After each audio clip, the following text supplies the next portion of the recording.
All right, everybody. Hello and welcome to the 411 Ground and Pound MMA podcast. I'm Robert Winfrey, and I'm not gonna lie, it's good to be back. I kind of enjoyed some of the time off, but man, my sleep schedule has been completely wrecked, and I've missed, talking about live fights, enjoying live fights, the whole nine yards. Um, I'm flying solo again, but next week, this is part of the reason we're having this show, because the UFC now has come out with a bit of a plan for their immediate future, if nothing else, and I figure that's worth at least a quick update. So next week we should be back into the swing of things, assuming nothing catastrophic changes about the UFC's plans. Not a given, but assuming.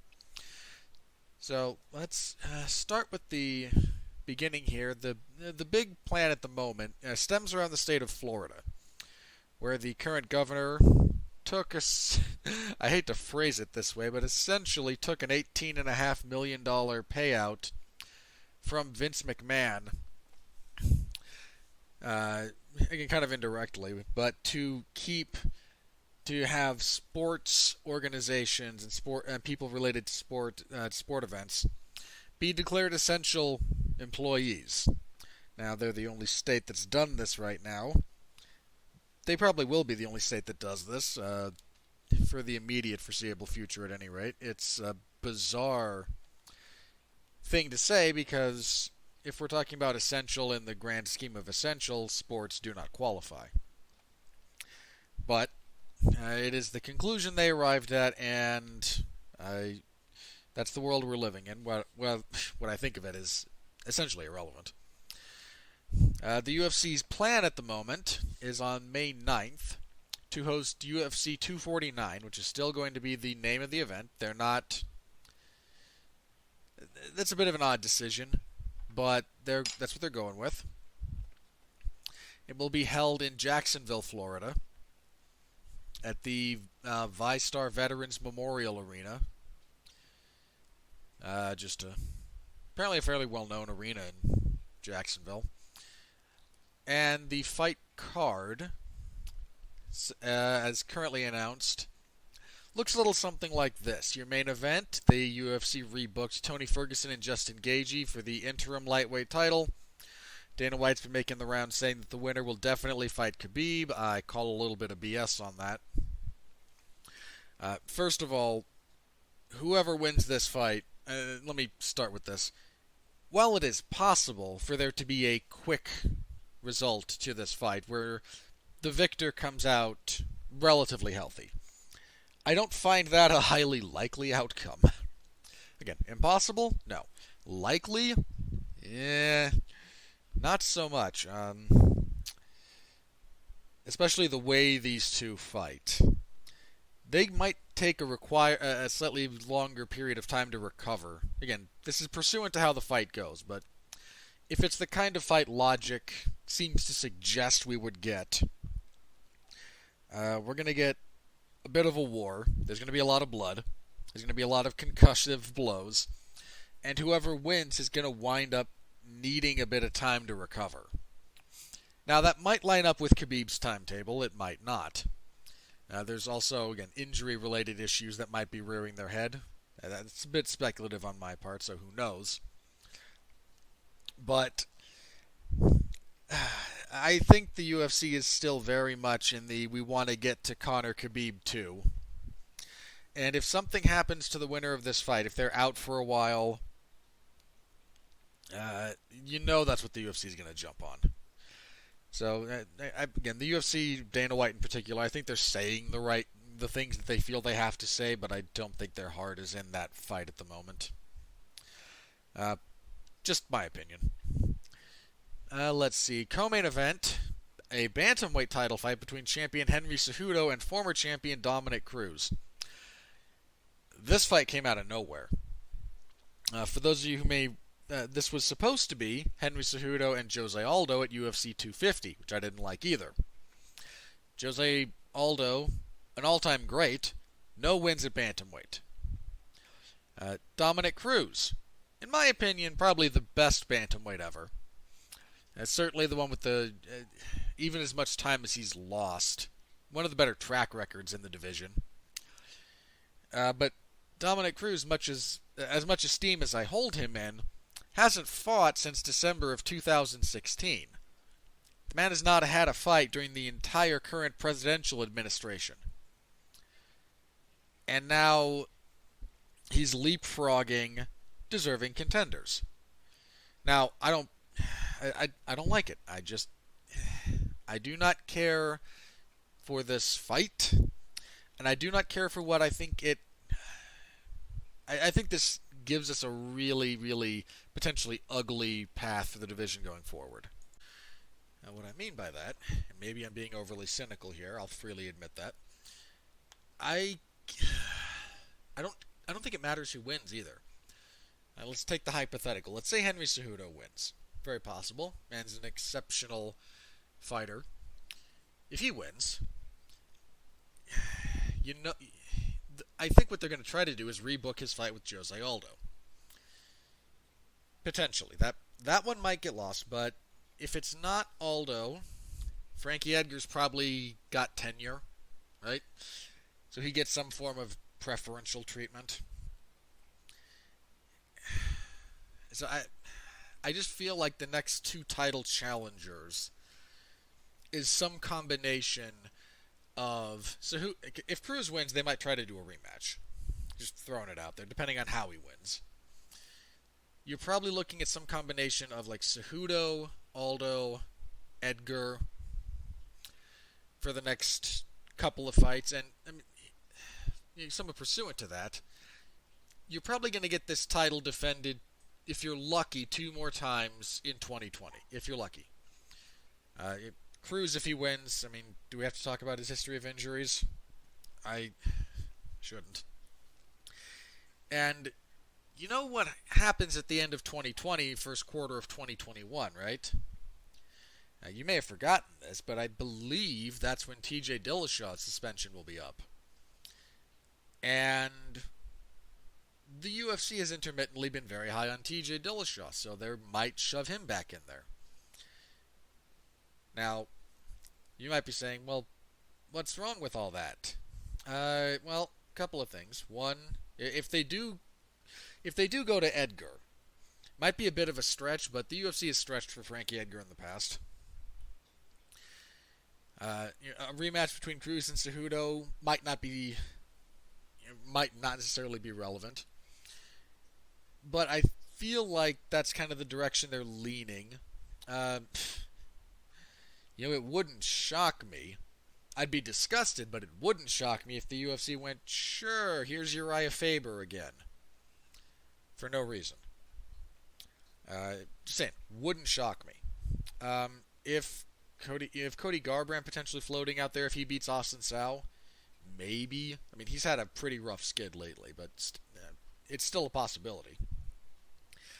Now, all that is to say, if you are Aljamain Sterling, top contender, beaten top 5 ranked opponents, Marlon Moraes beat Jose Aldo, former title challenger. He fought Cejudo for the vacant belt. Peter Yan, on a tear, beaten top-ranked guys, and a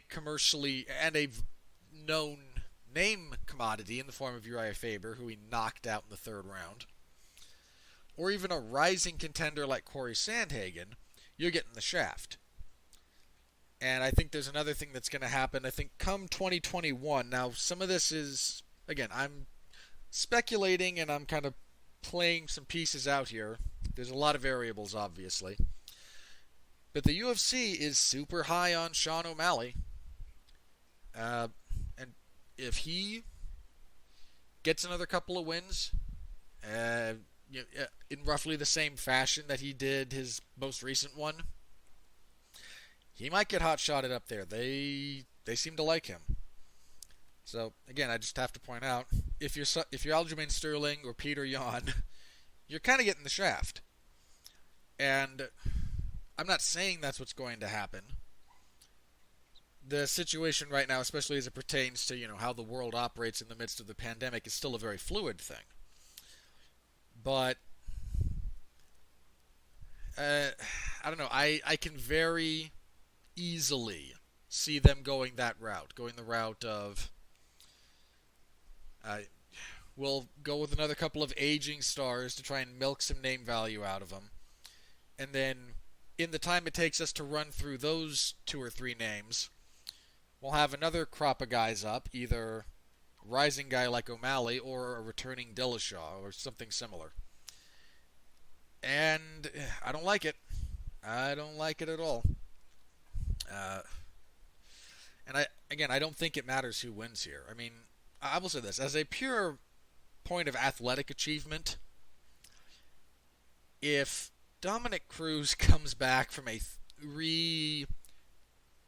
not quite 3.5 year layoff, like 3 1/4, 3 1/3, depends on when it was in December. So very nearly 3.5 years off, and beats Henry Cejudo for the title. That will be a remarkable accomplishment to tack on to his, other remarkable accomplishments, I guess. So, I'm not giving my predictions here. That will be next week. So if you want my thoughts on who's going to win, be back in a week, hopefully with Jeff, and we can talk some of these fights out more specifically. But I'm not a fan of that fight and what I think it leads to in the division's immediate future. Now, again, some of this is just trying to make the best out of what you got in terms of availability, travel restrictions, etc. And I do understand that.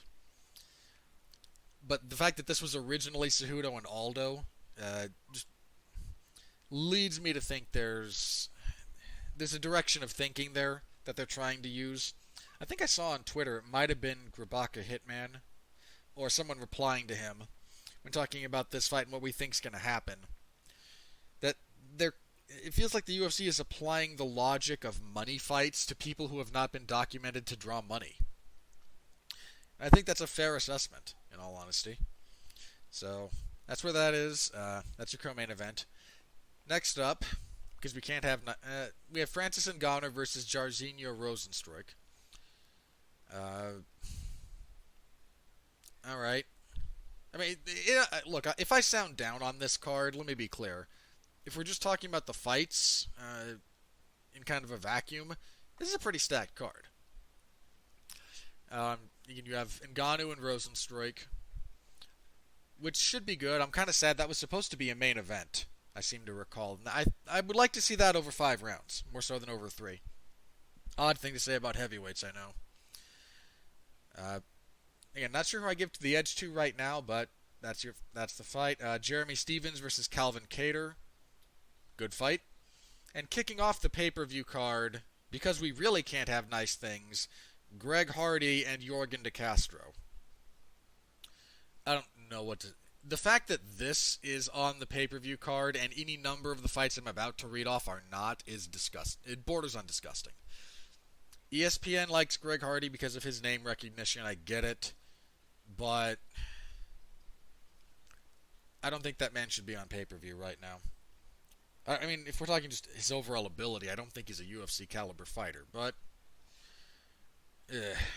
save that rant for a little bit later, I guess.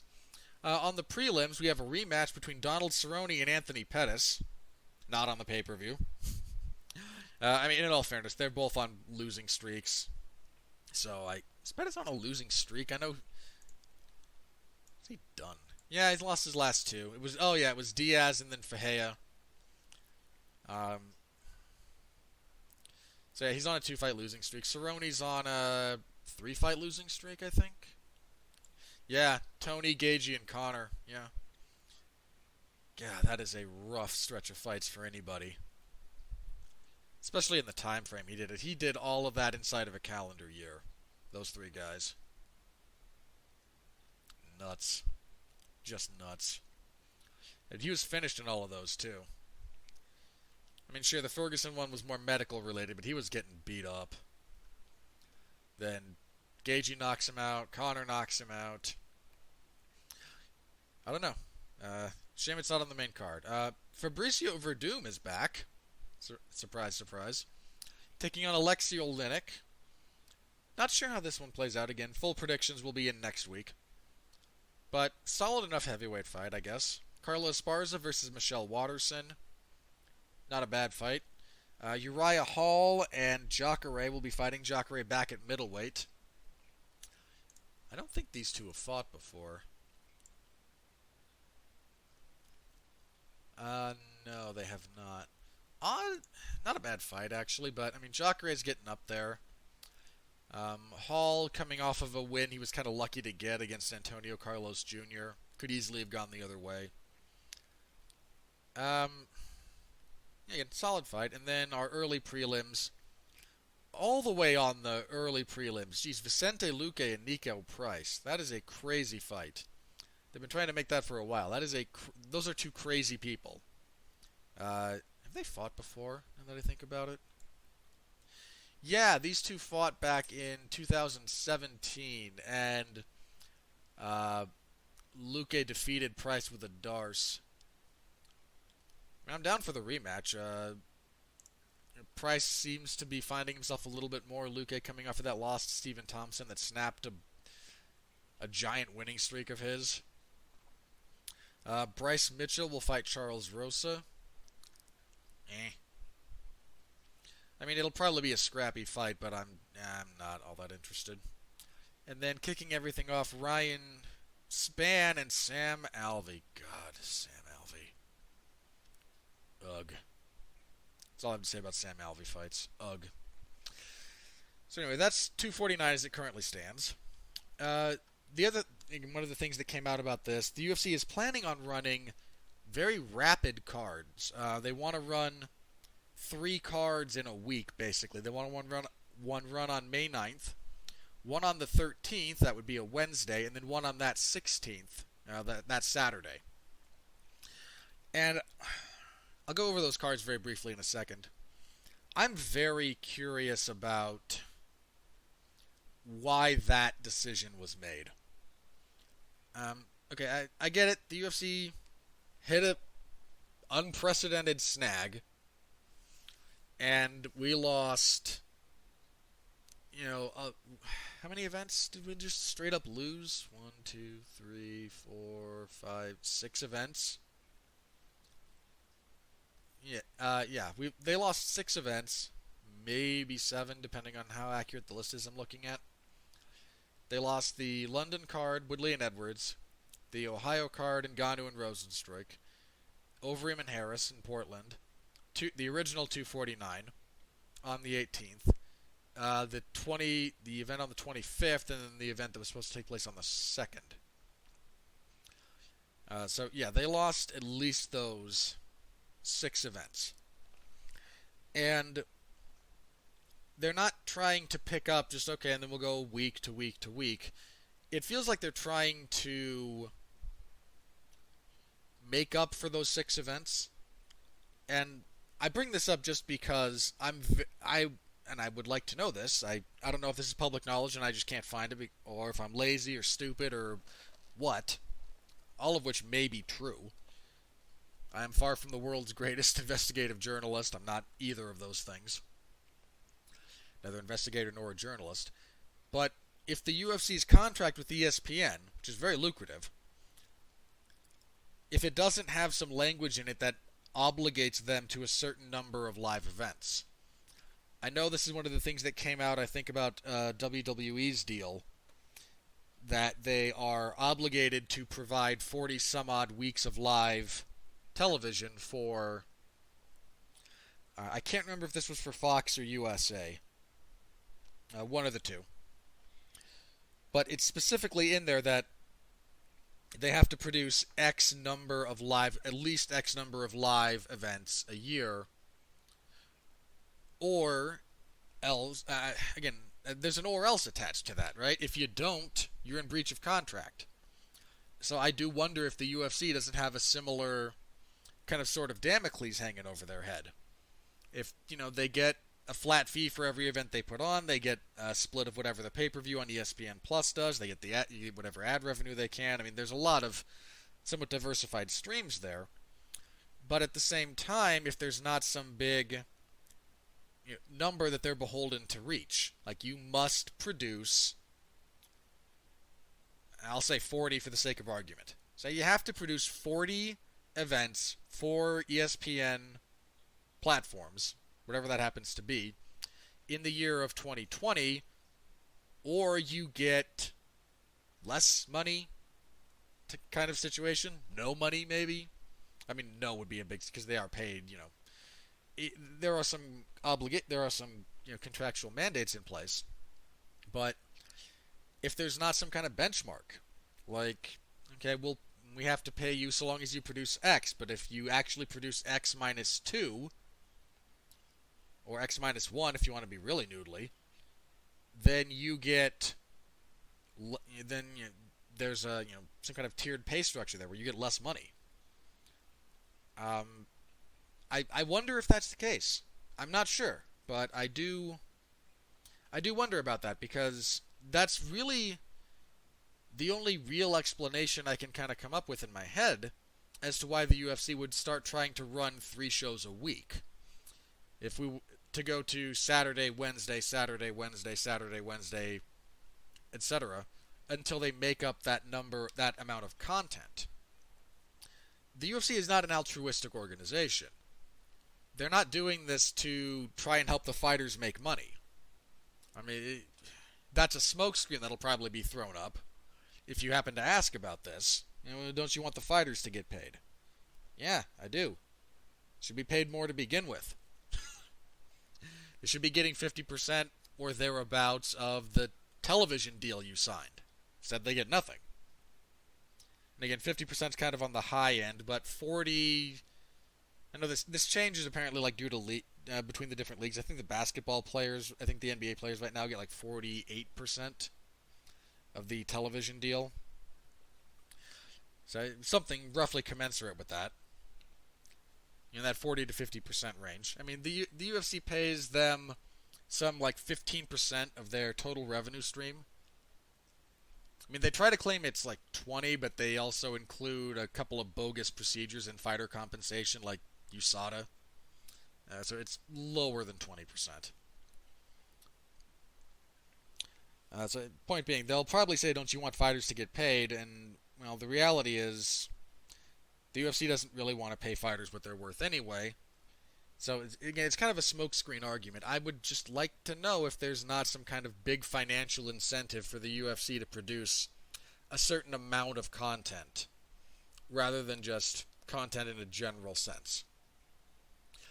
Because if there's not some kind of external pressure like that, this doesn't really make a lot of sense. I mean, granted, the UFC has certainly made moves in the past that were somewhat nonsensical, but this is a real allocation of resources and personnel and time and et cetera, et cetera, et cetera. So I imagine there's got to be some kind of financial payoff for them, beyond just not just to resume the machine turning, but to try and make up the events that they missed already. That seems like an odd thing. And so again, I have to imagine there's some kind of language in the contract that incentivizes this. Because otherwise, I don't think they'd do it. Just in all honesty. But, so again, the currently announced events, such as they are right now, the May 9th one, UFC 249, we just went over. On the 13th would be Fight Night 175. I think they mentioned the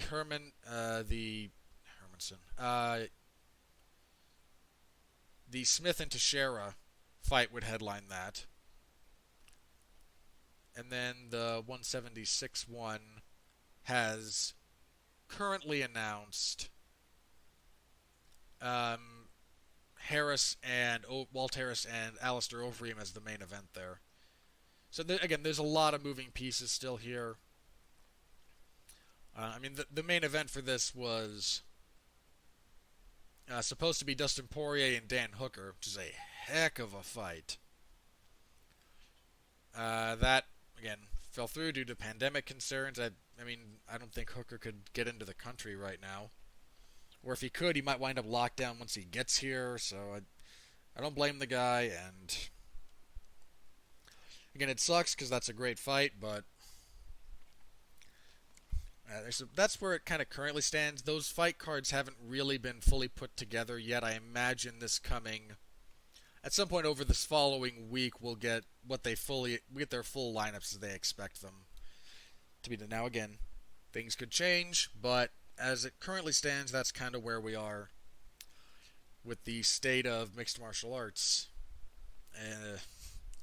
As of this recording, at some ungodly hour early in the morning on Monday, the 27th of April. Yeah, it's like 4 in the morning here because my sleep schedule is wrecked. I'm not kidding about that. I have completely inverted it. I'm going to have to spend the next week uninverting it to try and...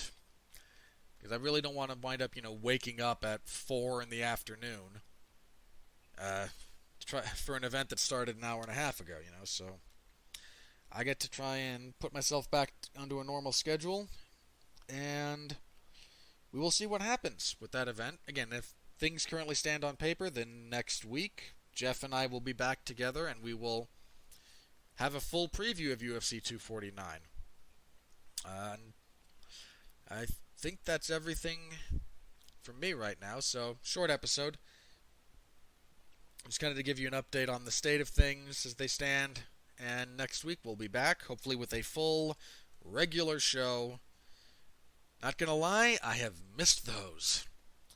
Again, breaks are nice, minor vacations are nice, but I have missed the regular format, and I've missed talking to Jeff, so we'll be back next week. Hope if the whole thing falls apart, we'll have another podcast anyway. So at a bare minimum, we will be back next week. Thank you all very much. Hope you're all staying safe out there. I always advise that, even before the pandemic. But stay safe, and please, as always, continue to be well, be safe, and behave.